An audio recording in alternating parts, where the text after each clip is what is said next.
कनीज तेरे दर पे है आई।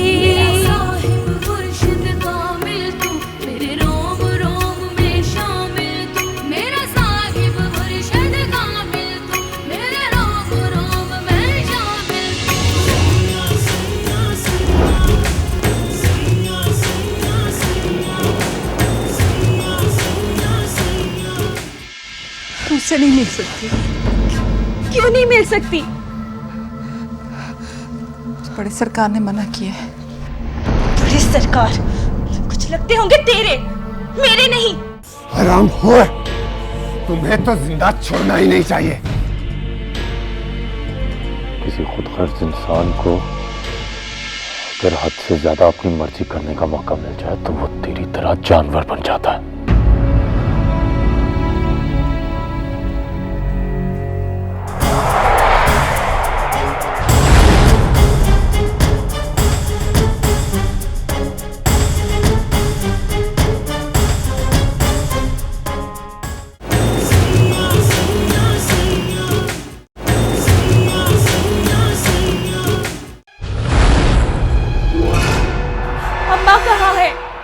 क्या करना चाह रही हो तुम?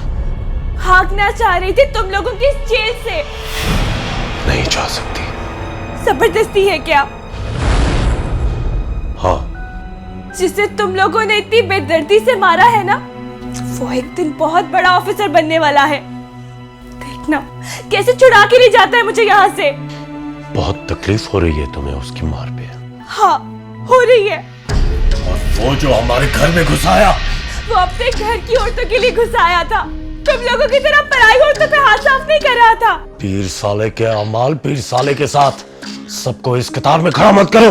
अगर वो तुम लोगों में से ना होता ना तो तुम आज उसके साथ मिलकर कबीर को ना मार रहे होते। मुझे कोई भी फर्क नहीं लगा तुम में और उसमें। माँ मुझे यहाँ दुआओं के धोखे में ले आई थी। मुझे क्या पता था दुआएं ऐसी भी होती है, बद्दुआओं जैसी, अज़ाबों जैसी, गुनाहों जैसी। तुम लोग पराई औरतों को अपने घर में कैद करके रखो, जब जी चाहे उनके साथ बुरी बुरी हरकतें करो, और जब जी चाहे उनके सर पे हाथ फेर के उन्हें चुप करा लो। बाकी मेरे मामू का बेटा अगर मुझे तलाश करता अंदर तक आ गया तो तुम लोगों के इज्जत पे पटा लग गया। हमने आज तक किसी भी पराई औरत को अपने घर में कैद में नहीं रखा। हमारे घर में जितनी भी औरतें हैं या तो वो हमारी मुलाजमाएं हैं या फिर हमारी अपनी। रहा सवाल पीर साले का, तो अगर तुम और अपनी अजियत से उसे एंटरटेन करना चाहती हो तो फिर चीखो। वो बाहर बैठा है बंद दरवाजे के पीछे, तुम्हें तड़पते हुए देख के वो खुश हो रहा है। इसलिए कबीर से ना मिल पाने का बयान खामोशी से करो, समझी? चुप। मुझे नहीं बनना तुम लोगों की मुलाजमा। तुम्हारा शुमार हमारे अपनों में होता है। ताया सरकार उसको बाहर लेकर गए हैं, इसलिए अब कमरे से बाहर निकलकर भागने का कोई भी सीन क्रिएट मत करना। इससे तुम्हें कुछ हासिल नहीं होगा सिवाय तड़पने के। मैं भाग जाऊंगी किसी भी वक्त, और मैं ऐसा होने नहीं दूंगा।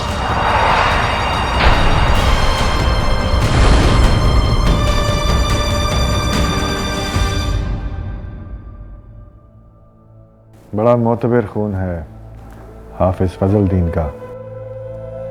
हमारे खानदान वालों के हाथों बहे अच्छा नहीं लगता। आप जानते मेरे दादा को?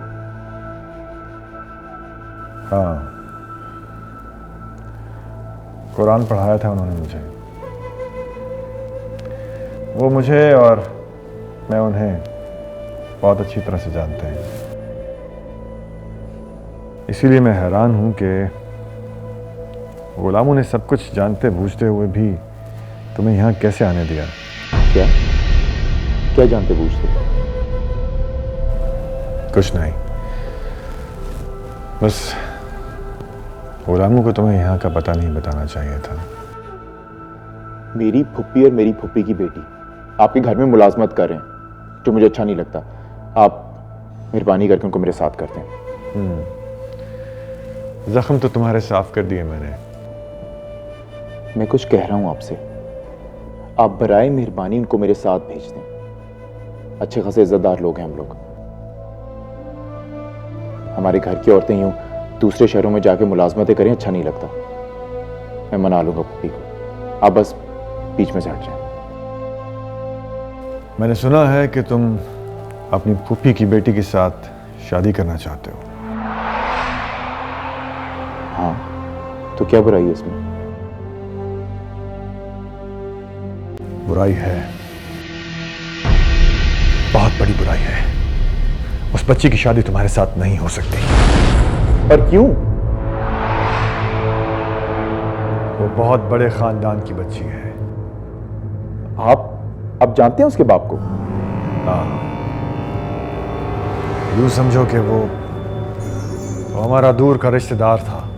आपके दूर के रिश्तेदार की बीवी और बेटी कैसे रही, कैसे पली, उसका होश नहीं था आपको। अब गैरत जाग गई आपको।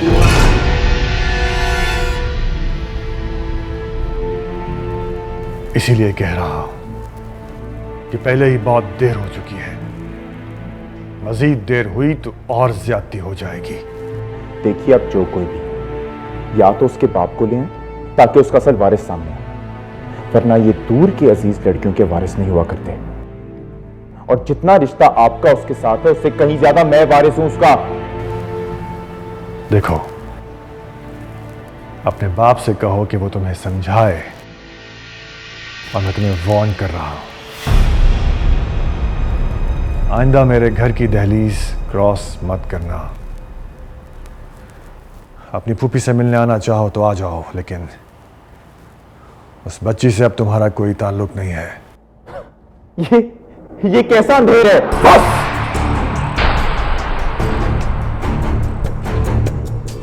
इससे ज्यादा वक्त मैं तुम्हें समझाने पे जाया नहीं कर सकता, और इससे ज्यादा इज्जत मैं अपने घर की दहलीज पार करने वाली की भी नहीं कर सकता। इसलिए जाओ तुम। मैं कहीं नहीं जाने वाला। सुना आपने? हुक्म सरकार। इज्जत से गाड़ी में बिठाओ इसे जाके। चलो मुझे, मैं कहीं नहीं जाने वाला। मैं नूर अफरोज को मैंने कहा ना, मत लो ये नाम इस दरबार में, वरना हाथ पर मुंह बनवा के घर पे जाऊंगा। ले जाओ इसे। समझ नहीं आओ तुम लोग, हमारे घर की औरतों को कैद करके रख लोगे, चूड़ियां पहन के बैठ जाएंगे। अरे तुम पियो की इज्जत है, सिर्फ हमारी कोई इज्जत नहीं। मैं कह रहा हूं छोड़ो मुझे। अरे मैं लाल भेजता सी बुरीदी में। अरे कहां से तुम लोगों की दुआएं कबूल होती हैं? यह लड़का आज के बाद इस शहर में नजर ना आए। मैं दूर अफरोज को लेके जाऊंगा। छोड़ो। रहा गर्दिशों में हरदम मेरे इश्क का सितारा, कभी डगमगाई कश्ती, कभी खो गया किनारा, कभी डगमगाई कश्ती, कभी खो गया किनारा, रहा गर्दिशों में हरदम। वो कदम कदम पे जीता, मैं कदम कदम पे हारा, रहा गर्दिशों में हरदम।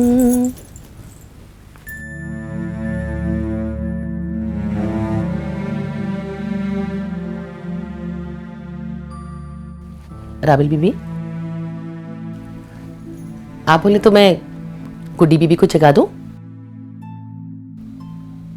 राबिल बीबी, जी अम्मा काली, आपने मुझसे कुछ कहा? जी राबिल बीबी, मैं आपसे ही बात कर रही हूँ। आप कब से इंतज़ार कर रही हैं? गुड्डी बीबी पता नहीं कब जागे। आप कहीं तो मैं इनको जगा दूँ? नहीं, रहने दो। तन्हा खामोश रह के गौर करना चाह रही हैं।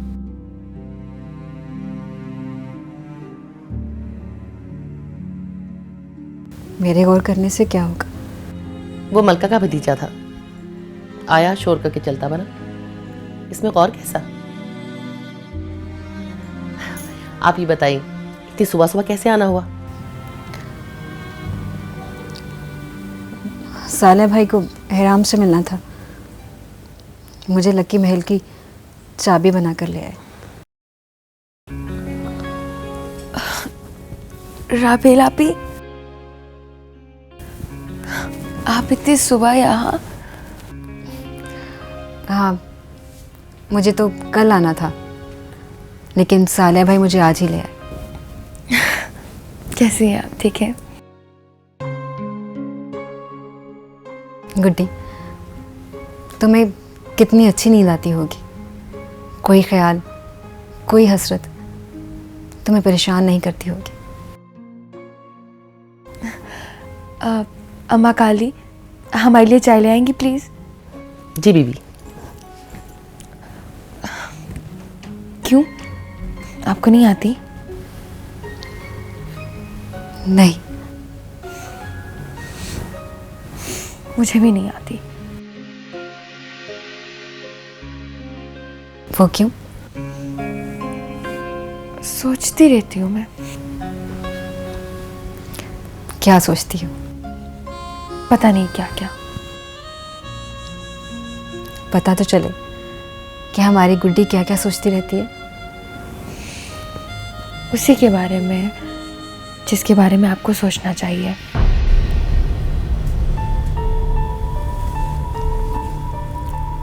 किसे? एहराम को। जिस दिन से आया है, उस दिन से मेरे दिमाग में चिमट गया हो जैसे जैसे कोई आसेब होता है।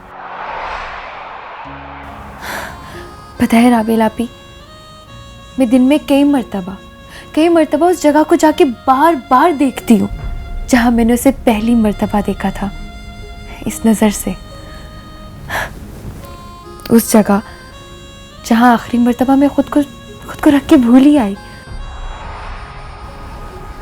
मैंने बार बार वहाँ जाके खुद को ढूंढा, खुद को तलाश किया, मगर मैं मिली ही नहीं। पता है राबिल आप, मुझे बहुत गुस्सा आता है अपने आप पे। मैंने खुद को बहुत समझाया है उसके बारे में ना सोचने के लिए, मगर ये मेरे बस में ही नहीं है।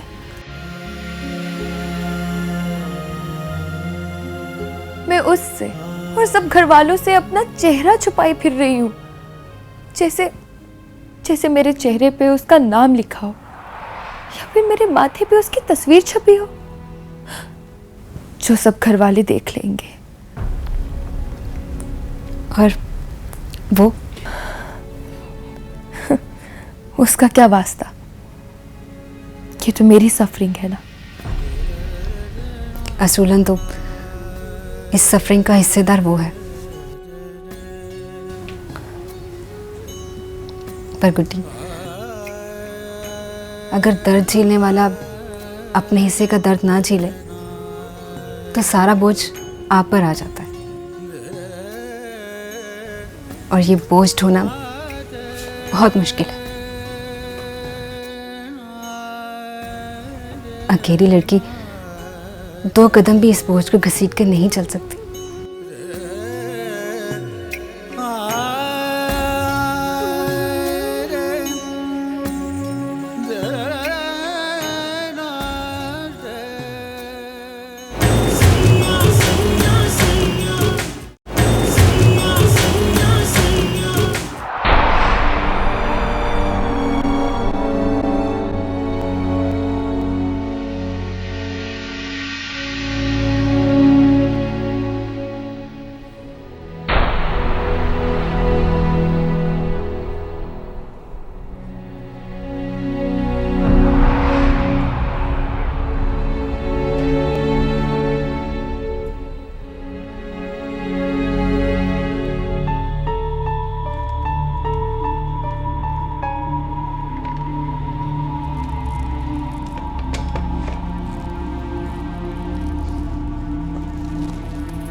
अब तेरी तबीयत ठीक हो गई है, बाहर जाके बावर्ची खाने में मुलाजमों के साथ खाना खाया कर।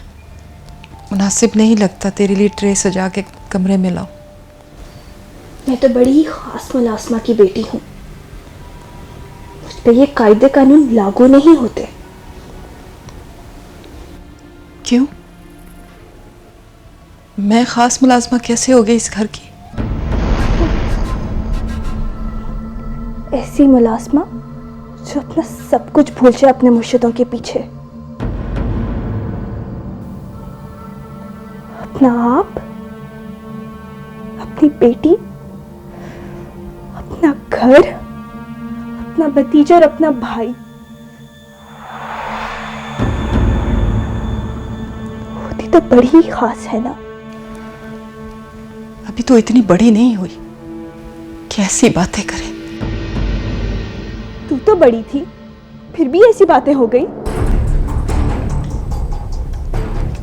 कैसी बातें? कुछ बातें कहीं नहीं जा सकती, बस बहानों बहानों से सुनाई जाती हैं, मोहतबर जुमलों के आड़ में। तेरा दिल यहां लग गया है, मगर मेरा नहीं लग रहा, इसलिए मुझे वापस भिजवा। तुझे साफ साफ कह दूं, अगर तूने मुझे मामू के पास वापस नहीं भिजवाया तो मैं भाग कर चली जाऊंगी। जग हंसाई होगी तेरी, मेरी वजह से अलग। अच्छे घरों की बेटियां घर से भाग जाने की बातें नहीं करती, और अच्छे घर वाले पराई औरतों को बांध के नहीं रखते। तू होश में है?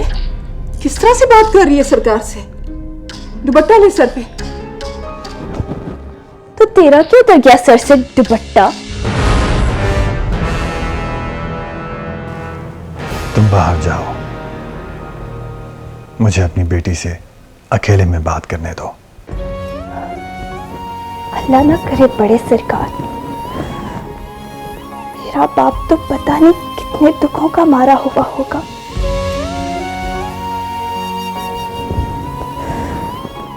न जाने कब, कैसे, क्यों वो मुझे छोड़ के चला गया। शायद इस यकीन से चला गया कि पीछे कोई उसका मुंतजिर नहीं होगा।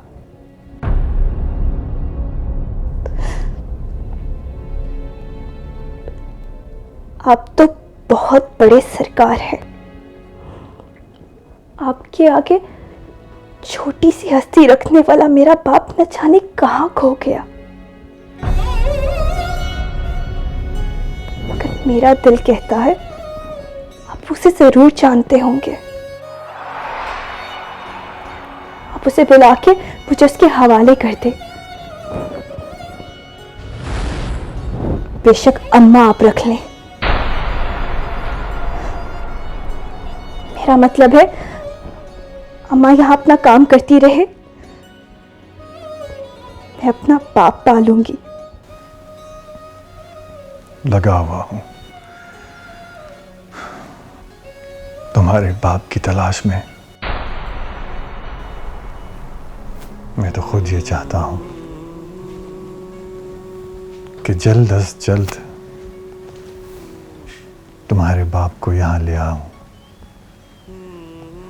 तुम भी आम बच्चियों की तरह अपने बाप से अपने लाड उठवाओ। कैसे कैसे रूप होते हैं लोगों के, कई चेहरे होते हैं। आपका भी ये हमदर्दी और बड़ेपन वाला चेहरा बहुत खूबसूरत है। क्या मतलब? मतलब कि बड़ापन है अगर आप ऐसा सोचते हैं तो, वरना जिस मकाम पे आप खड़े हैं वह कौन सोचता है इस तरह? कोई बड़ापन नहीं है, मेरा फर्ज है ये। जब तक मेरा बाप ना मिले मैं अपने मामू के पास जाना चाहती हूँ। बड़े सरकार। मामू के पास या कबीर के लिए?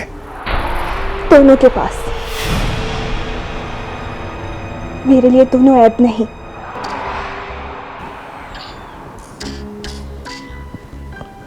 मेरे लिए तो हैं।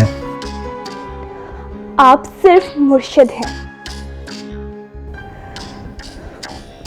अम्मा के।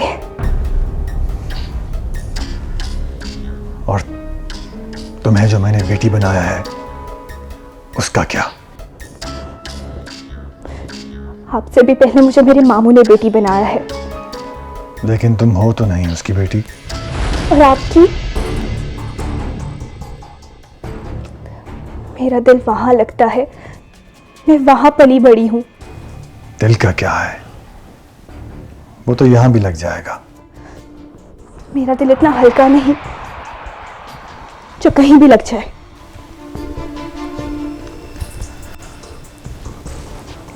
तुम्हारा दिल यहां लगे या ना लगे, तुम यहां से उस वक्त तक नहीं जा सकती जब तक तुम्हारा बाप नहीं मिल जाता। कितनी बार कहूं, नहीं रहना नहीं रहना। कोई जबरदस्ती है क्या? खामोश, आवाज धीमी रखो। एक बात याद रखना, अगर तुम्हारे दिल में कबीर के लिए कोई नर्म गोशा है तो उसे निकाल दो। मैं तुम्हारी शादी कबीर से कभी नहीं होने दूंगा। आखिर आप लगते क्या है मेरे?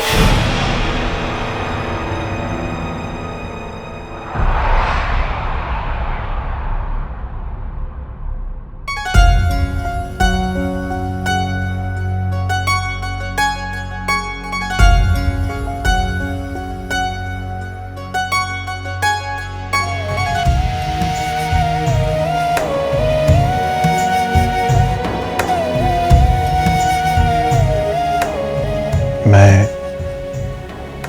तुम्हारा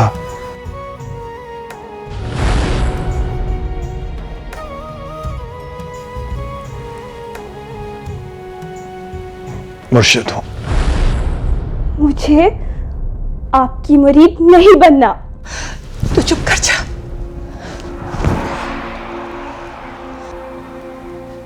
तुम्हारी मां तो मेरी मुरीद है ना? ये अम्मा का जाती मसला है। इसकी तरबियत में जबान दराजी को नजरअंदाज कर दिया तुमने। मैं माफी चाहती हूँ सरकार, माफी मांग सरकार से।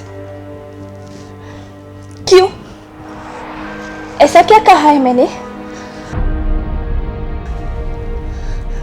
मैं कहती हूँ माफी मांग। नहीं, नहीं मांगूंगी।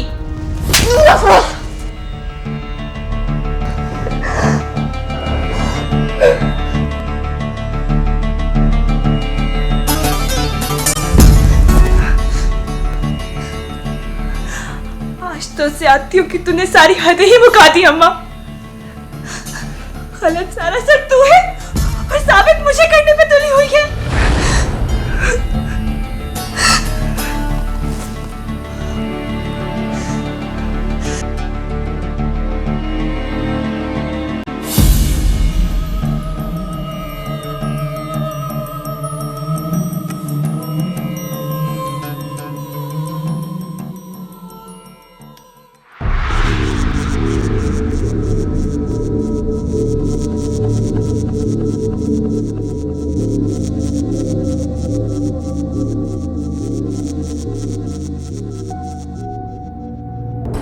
ये लड़का मुझे कहीं देखा देखा लग रहा था, मगर कहाँ? किसको? साले भाई। अरे वही मुरीदनी का भतीजा, नूर अफरोज का आशिक। मैंने देखा है उसे कहीं, पर कहाँ ये याद नहीं आ रहा।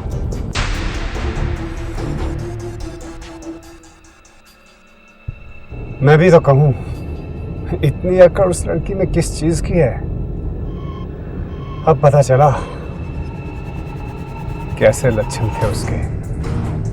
अच्छा भला आशिक पीछे लगाया हुआ था, और तुमने मुझे भरे खानदान में जलील करके रख दिया। ज़रूरी तो नहीं है कि वो उसका आशिक हो। वो उसकी फूफी का बेटा था और वो अपने घर की औरतों को लेने आया था अपने साथ। फुफ्फी का लड़का ऐसे नहीं ले जाता, आशिक था। तभी तो जान दाव पर लगाकर लक्की महल में घुस गया। वो तो ताया सरकार बीच में आ गए और उसकी जान बच गई, वरना उसका जनाजा वहां से जाता। पर मैंने इसे देखा कहां है। खैर छोड़ो, ये बताओ कि गुड्डी ने मेरे बारे में क्या कहा। उसने क्या कहना? क्या मतलब? तुम ही तो थी उसके पास अंदर, तुम नहीं जानती? तुम्हारे भाई की मंगेतर है वो। तुम जिक्र तो करती मेरा, ताकि उसके दिल में आहिस्ता आहिस्ता मेरा ख्याल पैदा हो। ये बात ताया सरकार खत्म कर चुके हैं। छोड़ो ताया सरकार को, ऐसी बातें ऐसे ही नहीं खत्म हो जाती। अभी तो तुम्हारी शादी भी होनी है, खानदान में तुम्हारी शादी की बातें चलेंगी अब। और सच पूछो तो मैं तुम्हें इसीलिए साथ लाया था, ताकि तुम्हें एहराम में और गुड्डी को मुझ में दिलचस्पी पैदा हो। जब खानदान की सब बड़ी बूढ़ी औरतें मिलकर प्रेशर डालेंगी ना, तो बड़े खुद ब खुद राजी हो जाएंगे।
अच्छा हुआ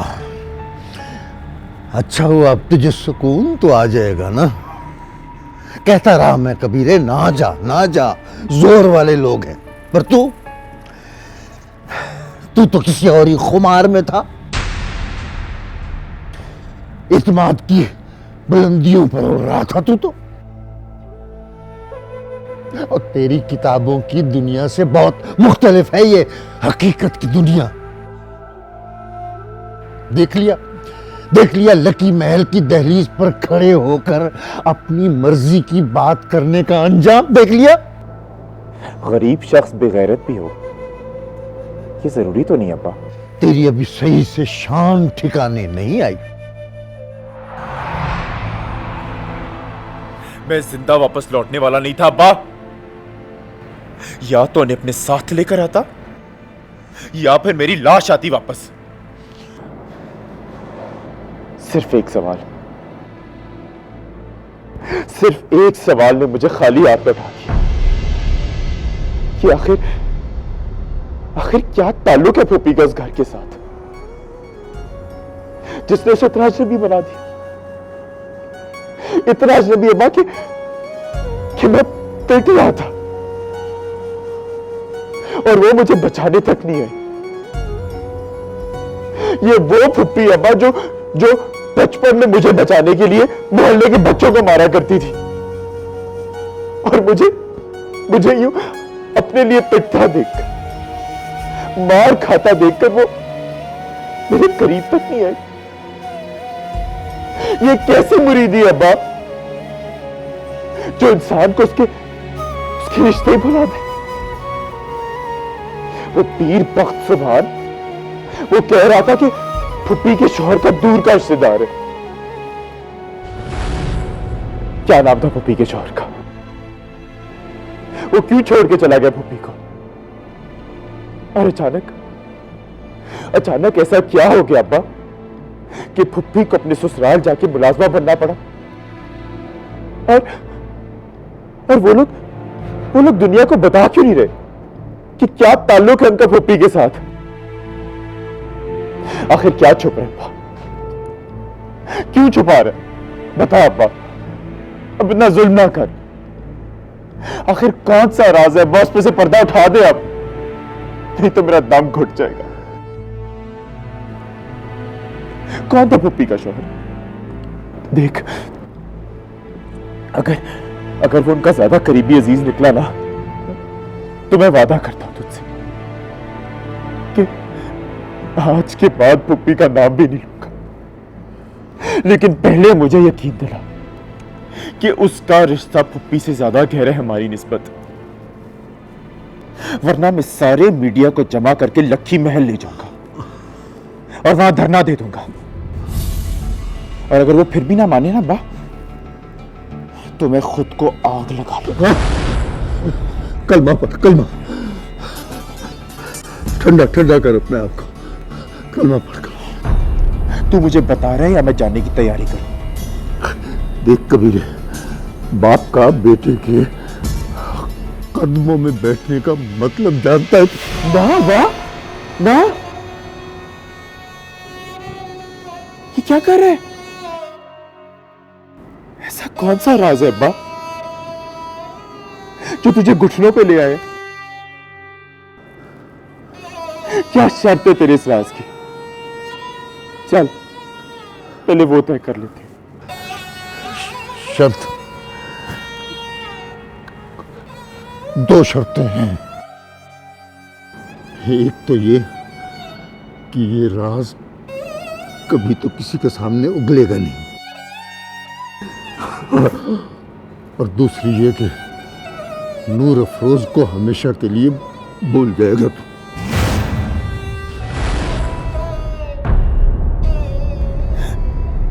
भुलाने की शर्त बदल दे अब्बा, इतना बड़ा जुल्म ना कर मेरे साथ। चल तो फिर उसे हासिल करने की चाह छोड़ दे, ये ठीक है?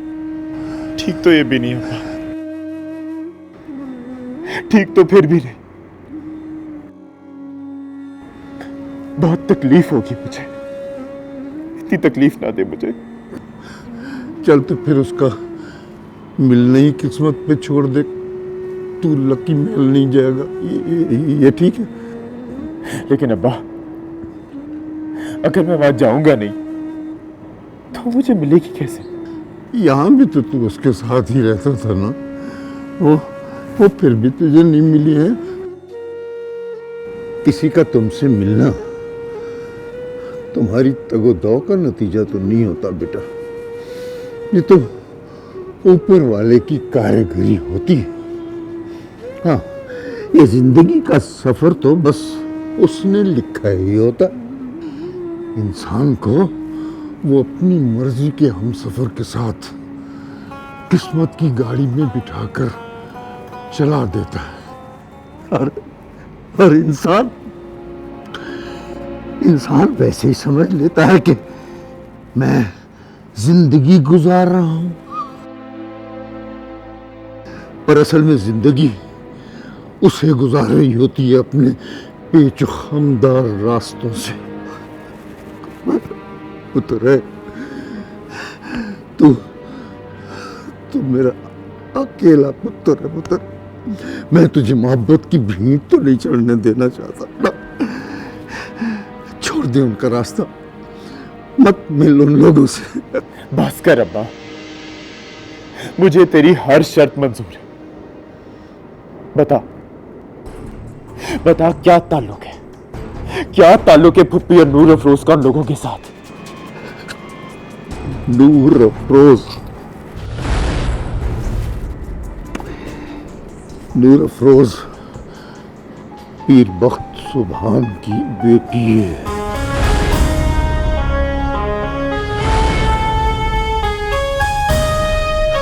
शौहर है वो पीर बख्त सुभान मलका का।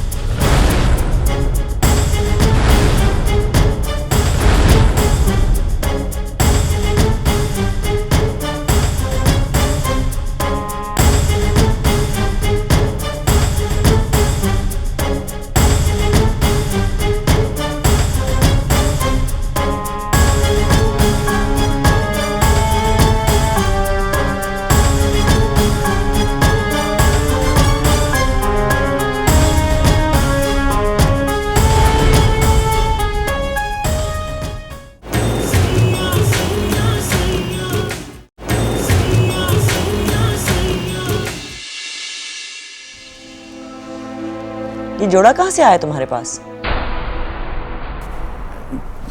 जी बीबी मुर्शिद, आज ही पहने हैं। पर आया कहाँ से?